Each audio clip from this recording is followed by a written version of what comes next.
Why everyone should learn how to cook. Did that title catch your attention? No. What?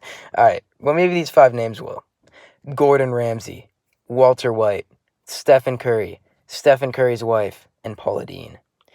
Now, you may be wondering why I mentioned all these people, and you also may be wondering what correlation they have with each other. Well, they're all chefs. Some self-proclaimed, and others critically acclaimed. Chances are you've heard of these chefs. You may have seen them on TV, or you may have binged low-quality pirated episodes of Kitchen Nightmares on YouTube. However you know these people, you've probably looked at their food and thought, "That looks absolutely scrumptious. I would kill for even the chance to get a bite of that steak." and I couldn't agree with you more, except for the killing part. Wow, I love this guy. Their food looks delectable. It makes me want to drive to New York and shell out a fortune on Gordon Ramsay's finest beef. However, a road trip and a minimum $52 steak, which is 8 ounces by the way, just isn't practical for most people. So I suggest taking action in a different way. I think that we all should start some beef with these celebrity chefs and step into their territory. How, you ask?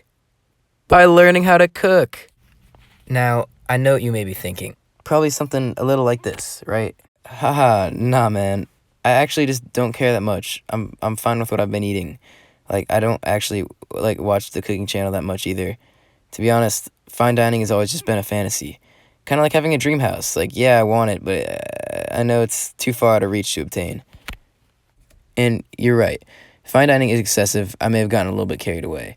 But basic skills in the kitchen can benefit you in so many ways, and they should be held as more of a necessity in our modern day. If you learn to cook, you'd have the ability to eat healthier, you'd be saving money, and you'd have a better appreciation of what you eat. In order to get my point across, I've done some work in the field, and I figured out the price of a Chipotle burrito, which is considered healthy in the world of fast food, and I figured out the price of a homemade burrito with the ingredients purchased from our local Kroger. The Chipotle burrito costed $11.27, the only addition being queso, as I'm personally not a huge guacamole fan. This meal feeds 1 person. Not bad for a healthy meal. Now, let's take a look at the burrito that was made from the Kroger shopping list. The list costed a total of $16, and it feeds closer to a family of 4. You're paying $3.77 more for 4 times the food. So why is a Chipotle so much more expensive than the Kroger alternative? Well, they just assemble the burrito for you. That's ridiculous. The only skill you need to have for this meal is the ability to cook chicken breast, which is something that, a quick YouTube video could teach you. Throw some veggies in your shopping list, and bada bing, bada boom, that's 4 healthy meals for $20. Maybe you're like, Daniel, this just isn't a problem for me. I have the bag. I can go out and buy expensive fast food like Chipotle and get myself 100 burritos.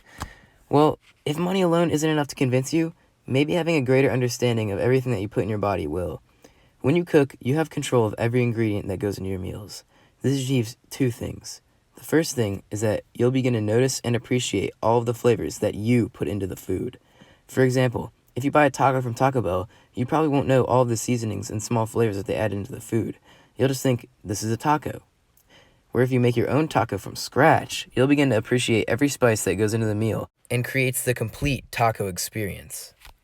You get to take pride in the small things that you've never noticed before. The second thing that this achieves is the understanding of the nutritional value of the ingredients that you use. Every time you create a meal, you'll have the opportunity to make it balanced, where in a fast food restaurant, it would be unhealthy every time. Daniel, I get it. Cooking would be a great skill to learn. But I've tried to cook, and it's too hard and it takes too much time. I have no time, Mr. TED Talk speaker Daniel. I play 2 sports. I do band, jazz band. I'm taking all AP classes. I'm on the debate team. So let me put my Hot Pocket in the microwave and call it a day. Get off my case. Yeah, great reputation, man. They really showed that Daniel guy. That was a great job. Good job, man.